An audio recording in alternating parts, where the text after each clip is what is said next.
poco para que en el mes de agosto nuevamente Canal 5 esté celebrando, esté de fiesta con estos 30 años, ¿quién lo iba a decir? 30 años de historia de vida, donde muchas personas, muchos profesionales han hecho escuela, han pasado también por diferentes programas que ha tenido a lo largo de toda su historia Canal 5, y esperamos que nuevamente en este nuevo aniversario nos acompañen todos ustedes. Prestos y dispuestos para estar con nuestro invitado, que bueno, ha venido ya en otras ocasiones y de verdad que nos da mucho gusto poder conversar con él, porque es un tipo de verdad muy clever, sabe tanto, estudia tanto. Fíjense que además de escritor, es antropólogo, ha lanzado más de 30 libros e incluso él me dice puede ser un poco más, entre ensayos, biografías, estudios, etcétera, pero estaba para hablar de uno muy interesante que además va a tener la cita el próximo 24 de junio en Galería Panicini a las 18 horas. De eso y de lo que contiene este interesante libro, que es acerca del nazismo en el lago Yanquihue entre la década del 28 y del 45, está con nosotros Vladimir Soto. Vladimir, muchas gracias por estar acá. Estamos acá para compartir este nuevo libro, este nuevo trabajo, esta nueva investigación, que es una continuación del libro Nazismo en Puerto Montt de 1931-1945. Esa es la otra parte de la información que apareció sobre el lago Yanquihue acá. Ya, interesante eso porque, bueno, hace un tiempo atrás habíamos hablado acerca de aquello y hay una historia que es totalmente diferente o continúa también con esta segunda parte en relación a todos los hitos importantes que sucedieron también acá en el lago Yanquihue, pues en nuestra región. Sí, en Frutillar, en Yanquihue, en Puerto Varas y alrededores. Ahí estaba circunscrito todos estos grupos que se instalaron desde el año 1928 en adelante. Bueno, esto fue producto de lo que fue la Primera Guerra Mundial, todo el impacto de la Primera Guerra Mundial, todo el Tratado de Versalles, todo el impacto de lo que la comunidad alemana. Entró la idea nazi a través del nacionalismo, el anticomunismo y toda esa idea. Se arraigó en los núcleos jóvenes y después comenzó a penetrar en el resto de la población. Primeramente hubo un poco de reticencia en los clubes alemanes, en Osorno, en todas esas partes, pero ahí ya comenzó a entrar de lleno cuando ya entra Hitler en el año 1933, ya se comienza a articular las redes de estructuras desde núcleos de base hasta estructuras más provinciales, regionales, nacionales e internacionales. A ver, sacamos una duda, esto va a ser una pregunta a nivel personal. Tiene que ver con que el nazismo llega a Chile, ahí tú me corriges o no, desde el puerto de Valparaíso o eso es un mito, llega o se erradica, se plasma también en diferentes puertos de nuestro país, inclusive también acá en la región. No, las comunidades alemanas eran un núcleo cerrado, estaban muy vinculados a lo que pasaba en Alemania. Ya. Pero la llegada del nazismo llegó a través de los jóvenes comenzaron a influir con toda esta idea, porque habían ideas nacionalistas, habían ideas anticomunistas antes, pero la plasmación con la idea del nazismo comenzó a arraigar en los jóvenes, después en la otra población, pero sin dejar esta base nacionalista, anticomunista y el problema que tuvieron en el comienzo fue entrar en los núcleos católicos. Por eso los nazis en Alemania, el aparato estatal, trae sacerdotes vinculados al nazismo para el adoctrinamiento de esta población nazi a esa idea, porque el catolicismo fue el núcleo más duro de penetrar para los nazis. Un hueso duro de roer también, claro. No como los protestantes, porque había todo un sínodo que adhería a las ideas nazis, manifestaban todas las ideas del promilitarismo y todas las ideas del nazismo. Y el otro núcleo importante fue las escuelas alemanas que habían acá en Puerto Varas, en toda la zona, donde estaba el adoctrinamiento que venía toda la malla curricular de Alemania con todas las ideas racistas, nazis, que se impartían ahí, y ahí ya se articulaba más estructuralmente todo el núcleo de adoctrinamiento en general. Ahora cuéntame un poco, porque uno tendría que pensar que el nazismo se interna también en nuestro país, pero de manera muy clasista, muy elitista también. Eran ciertos grupos, obviamente, que podían, de acuerdo a lo que uno podría pensar, penetrar en nuestro país. Tiene que ver también eso con que en algún momento esta penetración del nazismo también se compagina con el tema de la política en nuestro país.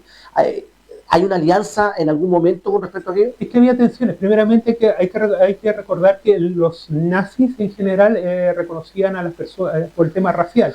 Estaban los alemanes puros, los alemanes que eran de Sudetes, checos o que vivían en esas regiones o que eran descendientes directos de alemanes por alemanes y eran alemanes.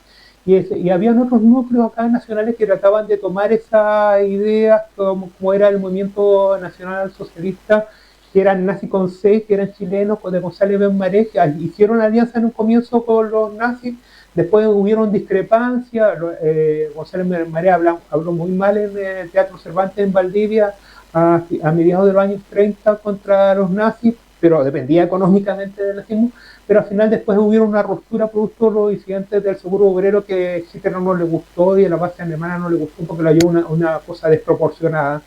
Y ahí terminaron los apoyos financieros y todos los que eran partidarios de esa idea comenzaron a adherir a lo que eran las estructuras del Partido Nacional Socialista Alemán acá en Yanquihue, Puerto Varas y Frutillar, y comenzó a articularse a través de los liderazgos y las fuerzas de todo el tipo. Hasta habían entrenamientos militares en los campamentos en Yanquihue y todo el tema estaba totalmente todo articulado. Ahora, y los mejores entrenados en el campamento de los jóvenes iban a aprender artillería y todo el tema militar a Alemania.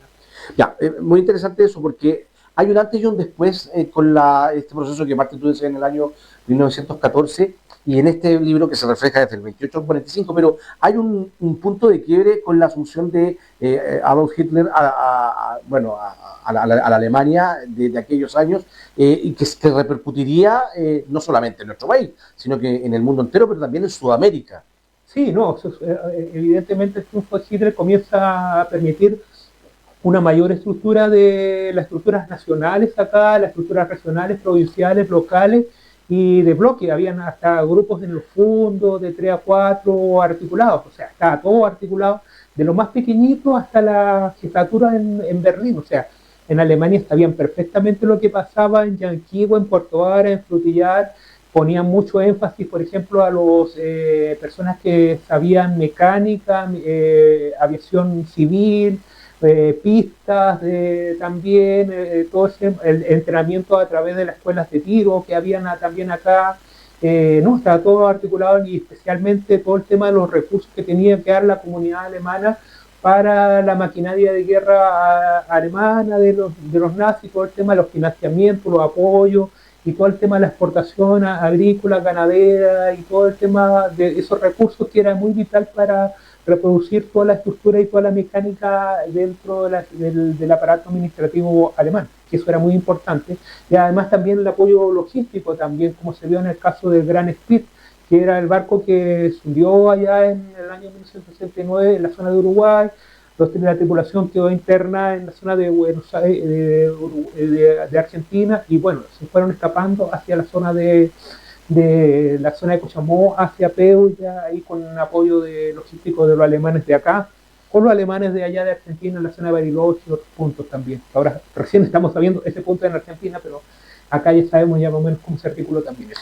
Ya, y cuando te pregunto acerca de este rango de tiempo, en esta línea de tiempo del año 28-45, ¿es por qué? Porque ¿dónde se produce el quiebre? ¿Con qué? ¿O con la finalización de una época? ¿Cuándo viene un cambio desde la asunción de Hitler hasta lo que ocurre en el año 1945? Hay que entender que los aliados, esto no era un juego, esto es lo que está pasando acá, porque era muy importante por el tema logístico, todo el tema de la zona del Pacífico, todo el tema. Entonces ellos comenzaron a presionar al gobierno chileno y hubo una investigación judicial el 8 de agosto de 1941, donde hubo dos denuncias, una persona, Ludovico Lins y Walter Nikleche, que denuncian a lo que estaba pasando acá. Comienza a haber una investigación y comienza a rearticularse todo el aparato administrativo y estructuras que habían acá, por esa investigación judicial. Entonces ahí comienza a articularse todo. Perfecto. Después hubieron sanciones económicas a través de lo establecido por el Departamento de Estado norteamericano, a través de Franklin Delano Roosevelt, porque Roosevelt estaba muy perfectamente informado. Es más, hubo una conferencia de prensa en Estados Unidos, en el Departamento de Estado, con todos los medios internacionales, porque era muy grave lo que estaba pasando para ellos, acá en el sur de Chile. Y bueno, ahí se producen las sanciones económicas contra comerciantes chilenos, especialmente en Puerto Montt, donde está todo como la cosa del puerto, todo, y repercute también acá en Puerto Varas, Frutillar y Yanquihue. Bueno, la derrota de Alemania es un trauma para la gente de Puerto Varas, en Frutillar, Pocos celebraron, exceptuando la gente de la familia Nikic, celebró bastante allá en Puerto Varas, pero nadie más allá.